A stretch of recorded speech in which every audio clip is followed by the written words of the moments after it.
नमस्कार। ही बघा किती मोकळी मोकळी आणि मौसूद खिचडी बनलेली आहे। ही खिचडी तुम्हीही बनवू शकता अशीच मऊ आणि मोकळी। जरी तुम्ही पहिल्यांदा खिचडी बनवत असाल तरीही तुमची खिचडी अशी मोकळी होईल।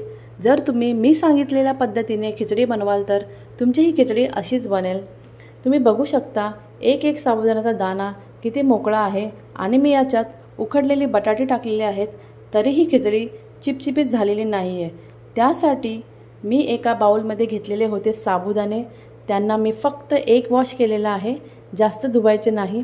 आणि साबुदाण्यात अर्धा इंच साबुदाणे बुडतील तेवढा पाणी टाकून मी हे साबुदाणे 4 तास भिजवून ठेवलेले होते। 4 तासानंतर हे साबुदाणे असे झाले आहेत, फुगलेले आहेत। आता आपण या साबुदाण्यांना हाताने मोकळं करून घेऊया। याला हाताने मोकळं केल्यावर आपली खिचडीही मोकळी होते। आता याच्यात आपण टाकूया भाजलेल्या शेंगदाण्याचा कूट। मी याच्यात टाकत आहे भाजलेल्या शेंगदाण्याचा कूट। कूट टाकल्यानंतर हे साबुदाणे आपल्याला चांगले एकजीव करून घ्यायचे आहेत। हलक्या हाताने आपण यांना एकजीव करून घेऊया, जास्त प्रेशर नका देऊ। हलक्या हाताने आपल्याला यांना एकजीव करायचे आहेत, जेणेकरून आपली खिचडी ही मोकळी बनेल। असंच तुम्ही ही हलक्या हाताने एक एक साबुदाण्यांना ही कूट नीट पसरवून लावा। या पद्धतीने काही गुठल्या असतील तर त्या फोडून घ्या। अशा पद्धतीने मी हे सर्व एकजीव केलेले आहेत। त्यानंतर मी याच्यात टाकत आहे उकडलेले बटाटे। उकडलेले बटाटे पण आपल्याला याच्यातच टाकायचे आहेत। आपण जर हे डायरेक्ट तेलात टाकतो तर हे तेलाला चिकटतात, म्हणून आपण हे बटाटे साबुदाण्याच्या मिश्रणातच टाकूया, जेणेकरून आपली खिचडी ही मोकळी बनेल। तर तुम्ही पाहू शकता अशा पद्धतीने हे बटाटेही मी या साबुदाण्याच्या मिक्सरमध्ये एकजीव करत आहे हलक्या हाताने। आपल्याला जास्त प्रेशर नाही द्यायचा, एकदम हलक्या हाताने हे एकजीव करून घेऊया आपण।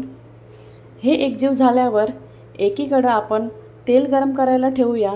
मी एका पातेल्यात 2 माप तेल घेतलेले आहे।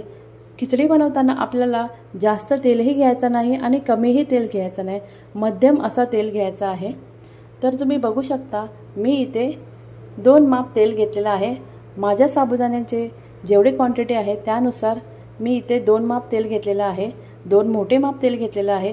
तुम्हाला हवे असेल तर तुम्ही याच्यात तूपही टाकू शकता। मी इथं रिफाईंड सनफ्लॉवर ऑइल वापरलेलं आहे। तुम्हाला पाहिजे तर तुम्ही शेंगदाण्याचं तेलही वापरू शकता। आता मी याच्यात टाकलेले आहे जिरा टाकल्यानंतर मी याच्यात टाकलेले आहेत हिरव्या मिरच्या आणि कढीपत्ता।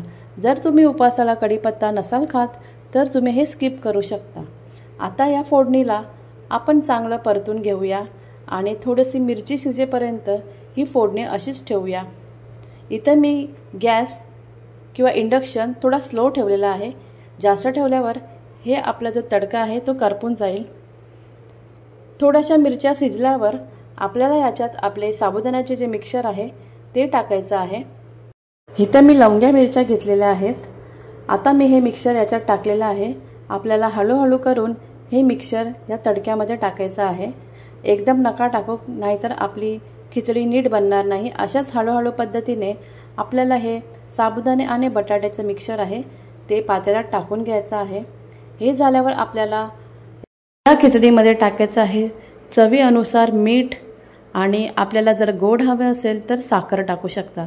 मी इथं फक्त 2 चम्मचच साखर टाकलेली आहे, कारण की मला मीडियम आवडतं, गोड जास्त नाही, म्हणून तिखट आणि थोडीशी मीडियम गोड अशी मी खिचडी बनवणार आहे।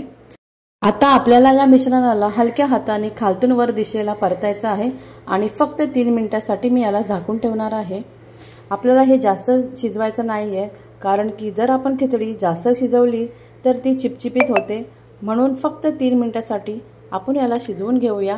तुम्ही बघू शकता 3 मिनिटांनंतर ही खिचडी छान मोकळी झालेली आहे आणि खूप सुंदर शिजलेली आहे।